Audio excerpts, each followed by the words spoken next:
بسم الله الرحمن الرحیم. از پذیرایی شما متشکرم. आशा फरमा रहे हैं कि आपकी जो मेहमान नवाजी है इसका मैं शुक्रिया अदा करता हूँ. इंशाअल्लाह बहुत हम तकरार करें. कह रहे हैं कि इंशाअल्लाह दोबारा भी इस तरह की आप दावत करें.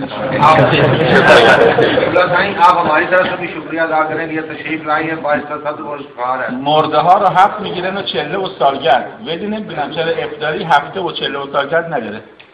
कह रहे हैं कि जब बंदा मरता है उसका हफ्तम होता है, चहलम होता है, ये सारी चीज़ें होती हैं, तो इस इफ्तारी के लिए ये नहीं होती, हर रोज़ भी हो सकती है. सुभान अल्लाह, सुभान अल्लाह. خاطره دارم از پاکستان بهتون بگم.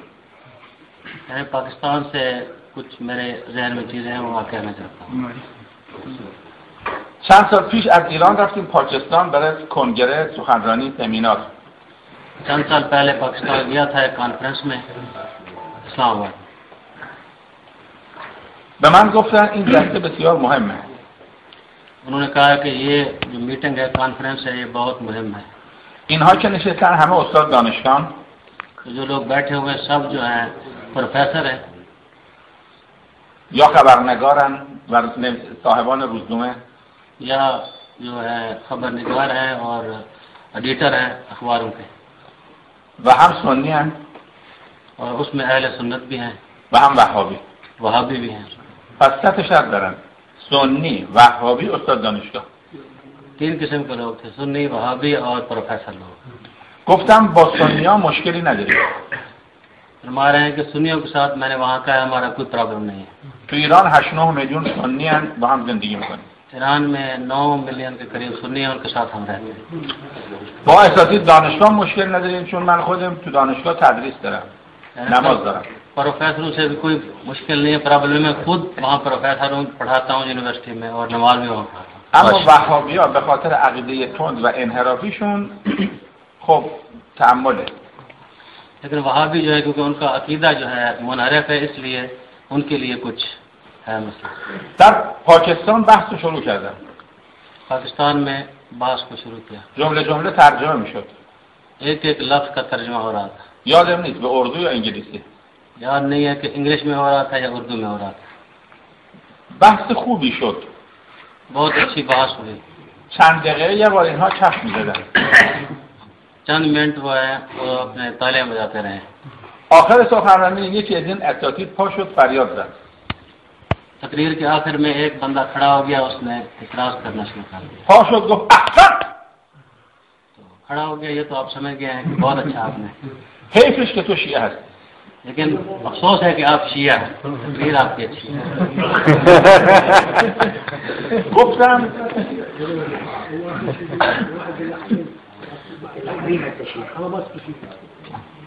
گفتم که من در 1 دقیقه ثابت میکنم چرا شیعه هستم. मैंने कहा कि 1 मिनट में मैं साबित करता हूँ मैं क्यों शिया हूँ. با 3 آیه قرآن. 3 कुरान की आयतों से. آیاتی که همتون حفظید. वो आयतें जो आपको हिफ्ज़ हैं. بعضی آیات رو همه بهش عمل میکنن. بعض लोग उन आयतों पे अमल भी करते हैं. مثل آیه کلو یعنی بخورید همه بهش عمل میکنن. जिस तरह मिसाल दे रहे हैं कि खाने वाले जो आयत है उस पे हर आदमी अमल करता है, हर आप खाते हैं. بعضی آیات رو همه مسلمان حفظن.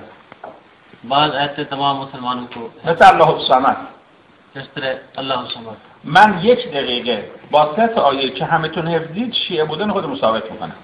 फरमाया कि 1 मिनट में जो ऐसे आपके हिफ्ज़ हैं उनसे मैं साबित करता हूँ कि शिया की. सुभान अल्लाह. خیلی حساس شدن. बहुत वो हसास हो गए. گفتن یالا بگو بگو بگو. कहा कि जल्दी करें, बताएं. بیش از 1 دقیقه نشه. 1 मिनट से ऊपर न जाए. غیر از قرآن نباشه. कुरान से अलावा बात नहीं सुनना है. گفتم بسم الله. फरमाया कि ठीक है मैं शुरू करता हूँ. بسم الله الرحمن الرحیم. 1 2 3.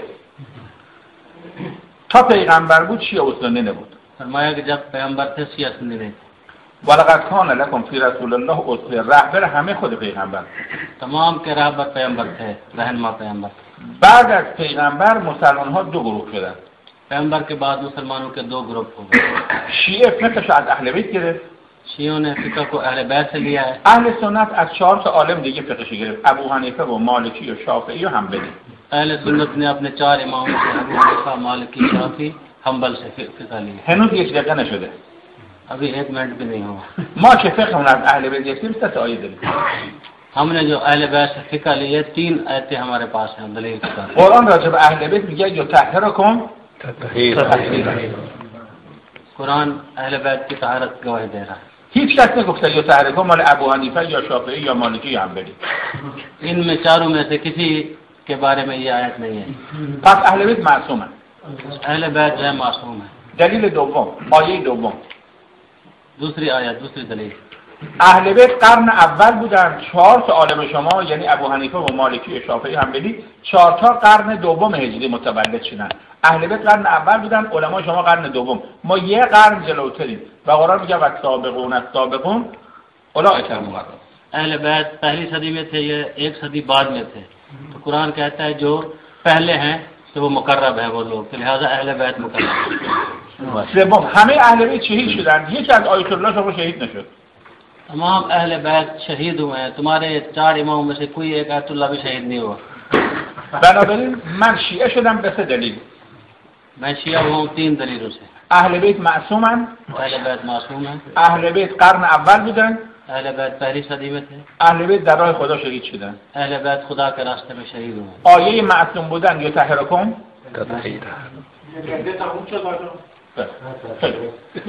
حالا मासूमियत की दलील ये है। آخه ترجمه میکنه، ترجمه کم کنه. من شیعه هستم به 3 تا دلیل. آیه یطهرکم تطهیرا، آیه والسابقون السابقون، آیه قتلوا فی سبیل الله. شما سنی هستی یک آیه بگو. به چه دلیل فقه از ابو حنیفه گرفته؟ आप सुन्नी है तो कोई एक आयत हमें बताए किस दलील पर आप सुन्नी है, किस तरह आपने उसकी फिका ली। اگر یک آیه گفتی من از 3 آیه صرف نظر میکنم. अगर एक आयत भी आप सुना दें तो 3 आयतों को मैं छोड़ के फिर मैं सुभान و الان سنی میشم अभी सुन्नी हो जाऊंगा و در تلویزیون پاکستان مصاحبه میکنم که قرائت شیعه آمد در پاکستان سنی شد. पाकिस्तान के टेलीविजन में ऐलान करूंगा कि आपके साहब आए थे शिया थे लेकिन अब इन्होंने दलील दी मैं सुन्नी हो गया। 300 400 تا استاد دانشگاه قیافه همچین شد. 300-400 जो वहाँ प्रोफेसर थे वो परेशान हो गए, उनका मुंह खुल गया। بنابراین عقیده شیعه رو ما افتخار میکنیم. शियों के अकीदे पे हमें फख्र है। 2-3 ماه پیش جمعی از علمای سودان آمدن ایران. 2-3 महीने पहले सूडान के उलमा जो हैं एक ग्रोह जो है वहाँ ईरान में आया, ملاقات‌هایی داشتن. मुलाकातें उन्होंने की हैं। 3 ساعت هم بنده خدمتشون بودم. 3 घंटे आवा साहब की खिदमत में یه سوالش میکردم به هم نگاه کردن، سرشون پایین انداختن. एक सवाल किया है तो फिर उन्होंने अपना सर झुका लिया एक दूसरे पर। گفتم شما حضرت مهدی رو قبول دارید؟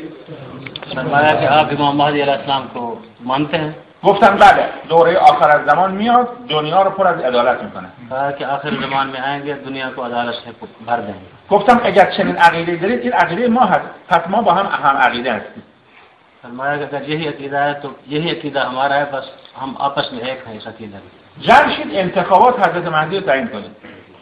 हम सब जमा हो जाएं कि इमाम महदी का इंतखाब करें, उनको चुने हम। گفتن حضرت مهدی رو ما نمیتونیم انتخاب کنیم، باید خدا تعیین کنه.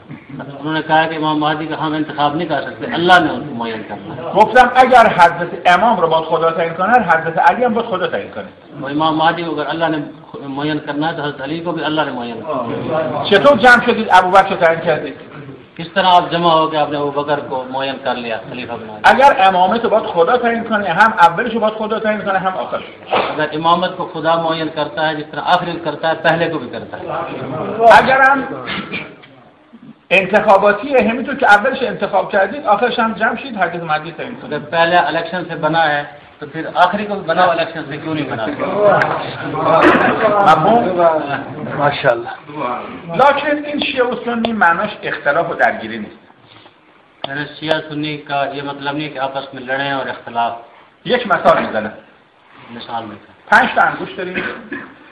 5 उंगलियां اگر یه انگوش نباشه ما بسیاری از کارامون تعطیل میشه، یعنی نوشتن